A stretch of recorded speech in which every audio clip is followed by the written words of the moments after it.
commencer par un quiz Zombie Zombie. Vous avez identifié ce titre, Étienne Jomet? Oui. J'ai reconnu la voix de Michael Jackson. Ouais. Mais c'est pas Michael Jackson, c'est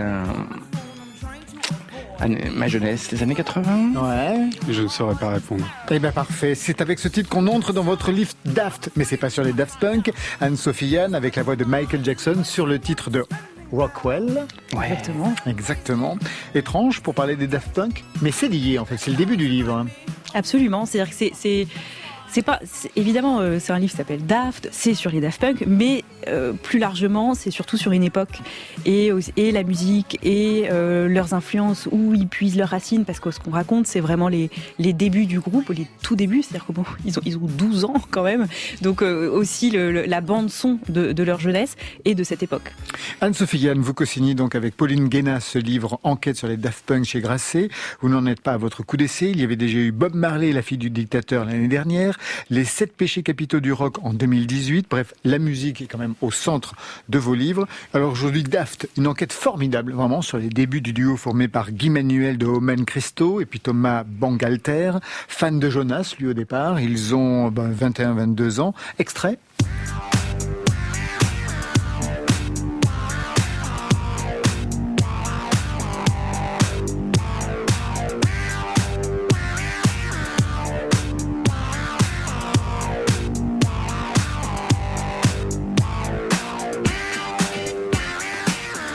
Daft Punk, bien sûr, un extrait du premier album. Alors je disais que l'enquête était vraiment formidable, car le livre n'aligne pas une bio comme on en voit partout ailleurs, mais un croisement de plein de témoignages, des portraits de celles et ceux qui les ont approchés.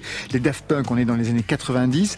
À la base de cette enquête, qu'est-ce que vous vouliez savoir? Quelle était votre histoire avec ces héros de la French Touch? 4 albums qui ont mis fin à leur duo l'année dernière ou l'année d'avant, je ne me rappelle plus, avec le Covid, je ne sais jamais où on en est. Moi je me souviens très bien de la date, parce que le jour où ils sont séparés, c'est le jour où on a décidé de faire ce livre, quelques heures avant en réalité. Avec Pauline, c'est notre éditeur Christophe Bataille chez Grasset qui nous a présenté, parce qu'il sentait qu'on avait toutes les deux une envie commune autour de Daft Punk, des années 90, enfin c'était un petit peu plus large.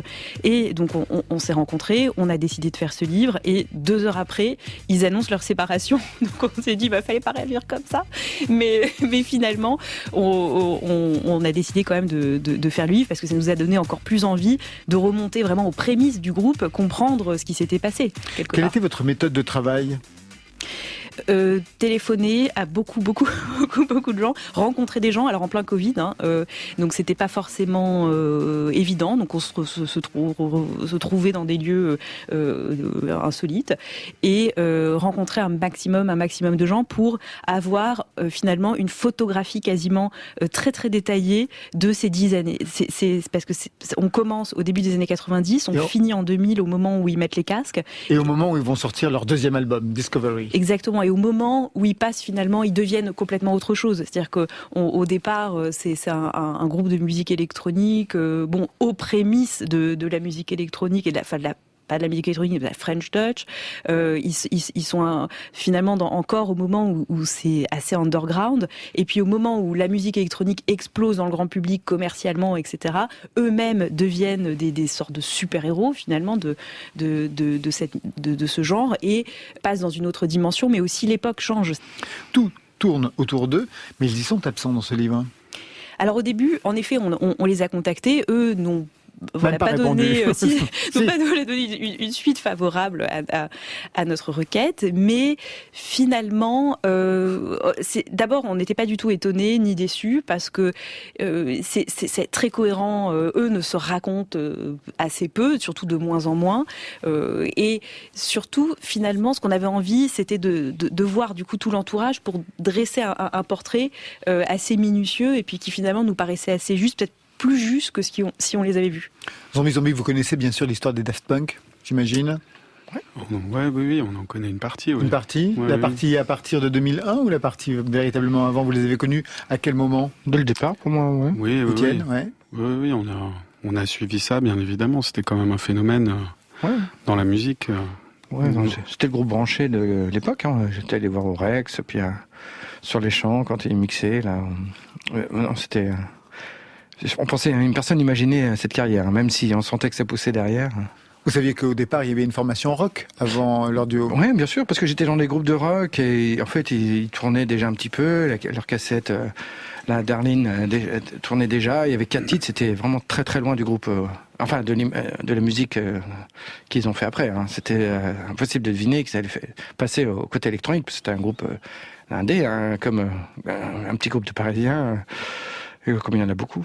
Ouais, et puis ils ont toujours eu cette passion aussi pour ces groupes de rock. Ouais. Je sais qu'ils sont très fans des Spaceman Free, et justement, une des anecdotes avec Étienne, il y avait Sonic Boom qui faisait partie des Spaceman Free, qui jouait au Trabendo, et puis il y avait 2 types qui étaient dans les loges. Je me demandais qui c'était, quoi. Puis en fait, je me suis rendu compte que c'était Daft Punk, et qui sont méga fans de...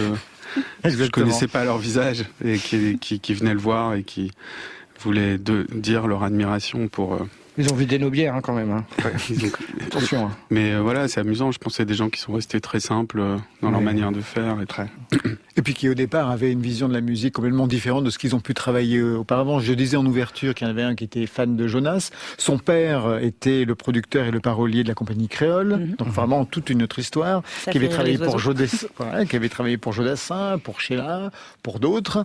On retrouve vraiment toute une époque dans ce livre dans les années 90. Les rêves sur le toit du centre Pompidou, 92.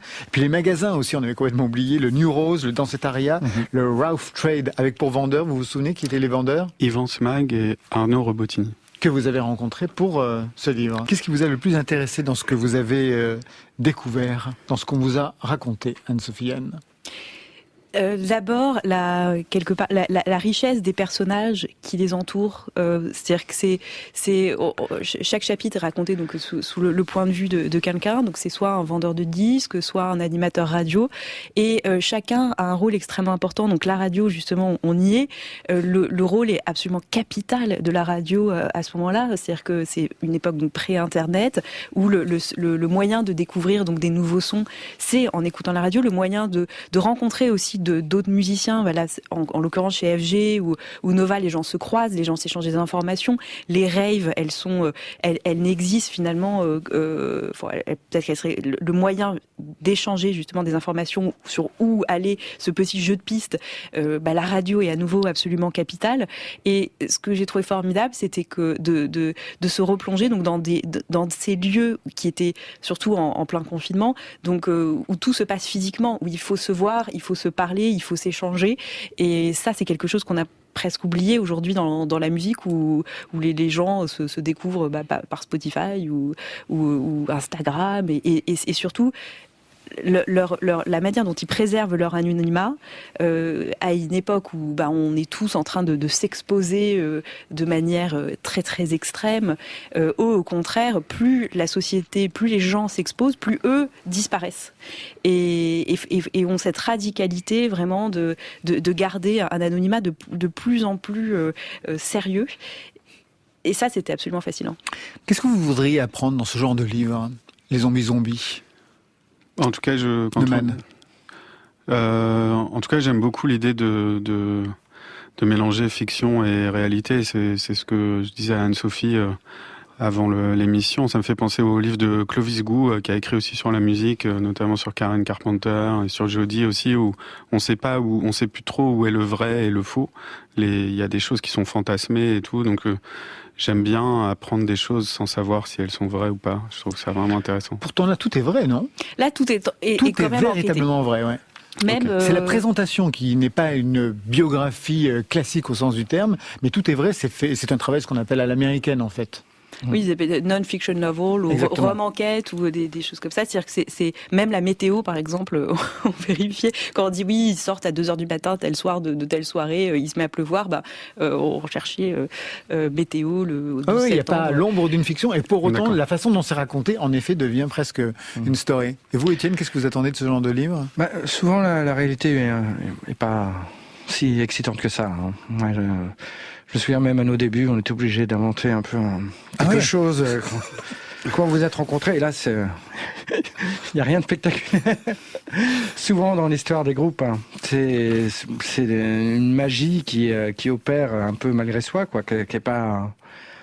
Et les circonstances, quand on rencontre quelqu'un, quand il se passe quelque chose, elles sont difficiles à prévoir. Hein, donc souvent c'est assez banal, puis ça devient quelque chose au fil du temps. Mais là aussi, il y a une banalité véritablement. C'est pas de créer une mythologie sur les Daft Punk, c'est vraiment de le suivre au jour le jour, la façon dont c'est créé. C'est-à-dire qu'il y a une dimension chronologique. C'est pas des grands excentriques. Pas du tout, pas du tout. Hein. Il y a une chronologie, sauf qu'elle est chaque fois incarnée par un personnage que vous avez rencontré. Anne-Sophie Yann, vous restez avec nous. On a rendez-vous avec Zombie pour le mix de la soirée. Mais avant cela, on révise nos classiques. Les Chants de Maldoror. Oui, mais en moins de 4 minutes. Signé Léonie Pernet.